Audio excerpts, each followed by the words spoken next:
I was there when it happened, though no one saw me. The grand hall was filled with life, the air thick with music and laughter. Torches cast warm light across the smiling faces of nobles and commoners alike. It was a rare evening when everyone came together, sharing joy under the benevolent rule of our king. All eyes were on the king and queen at the head of the room, their laughter ringing out like a melody. Plates clattered as servants moved quickly, pouring wine and setting down delicacies. Amid this celebration, a quieter scene unfolded in the shadows, one that only I seemed to notice. Lady Zara, her gown glimmering in the torchlight, moved closer to Prince Ade. She wasn't supposed to be there with him, not in that way. As they stood by one of the tall windows, I saw Zara lean in. It was quick, a moment, a single kiss, but the consequences felt heavy, even as it happened. My stomach knotted because I knew what that kiss would bring.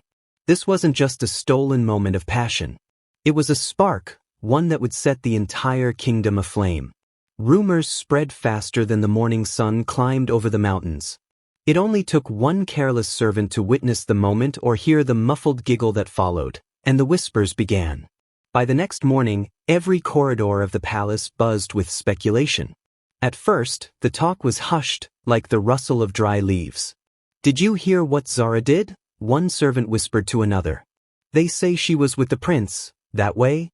No one said it aloud in public yet. But behind closed doors and in hidden alcoves, Zara's name was on every tongue. Zara was loved and respected by the queen, always by her side. She wasn't just another noble woman, she was trusted, almost like family. But now, suspicion surrounded her. What would the queen do if the whispers reached her ears? What would the king do? As the tension in the palace thickened, I felt like I was holding my breath, waiting for everything to come crashing down. The news reached the queen not long after. It was her maid, the one who dressed her and tended to her hair every morning, who finally spoke. I don't know how the maid found the courage, but she did. Her voice trembled, her hands wringing the edge of her apron as she recounted what she'd heard. The queen listened without a word, her face pale, her eyes unblinking. I stood nearby, keeping my distance but close enough to see her reaction.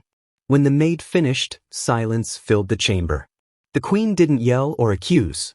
Instead, her hands came up to her face, and she began to cry, deep, heart-wrenching sobs that shook her slender frame.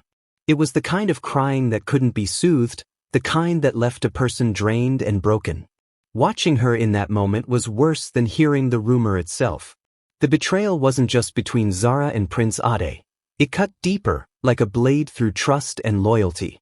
The confrontation happened late at night in the royal garden, a place where Zara had once walked arm in arm with the queen, sharing secrets and laughter. Now, she stood alone beneath the moonlight, her hands trembling as the queen approached. The queen's steps were measured, deliberate.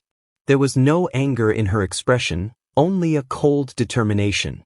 "Why?" she asked, her voice barely above a whisper, yet carrying the weight of all her heartbreak. Zara fell to her knees, tears streaming down her face. "I never meant for this to happen," she pleaded, her voice cracking. It was a moment of weakness, nothing more. But the queen's gaze hardened, her lips pressing into a thin line. Words, apologies, excuses, they meant nothing. Zara had done the unforgivable, and the queen couldn't bear to look at her anymore. She turned and left, leaving Zara sobbing in the dark. The king learned of the kiss soon after, though no one dared speak the truth directly to him. Instead, he pieced it together from the murmurs of his court. When the full story reached his ears, his fury was like a storm that shook the palace walls. He summoned Zara and Prince Ade to the great hall, where the royal court gathered to witness their judgment. Zara entered first, her head bowed, tears staining her cheeks. Ade followed, his face pale but his posture defiant. As they stood before the king, the room grew silent. "Is it true?" the king demanded, his voice booming. Neither could deny it. Zara whispered her confession, barely audible, while Ade lifted his chin and admitted, "It was a mistake." The king's face darkened. "A mistake? A mistake that insults this crown, this kingdom, and my queen?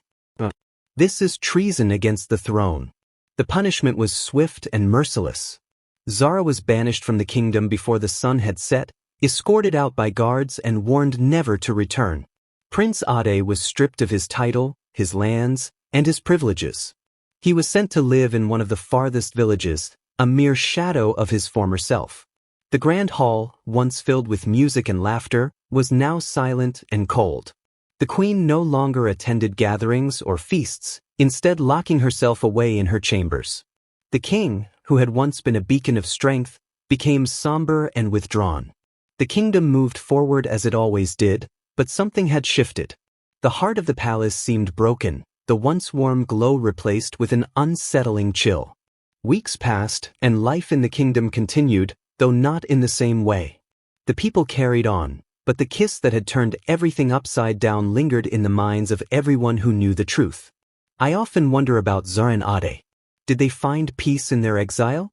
Did they regret the kiss that started it all? Or was their love, however fleeting, worth the cost? As for the palace, it stood as it always had, grand and imposing.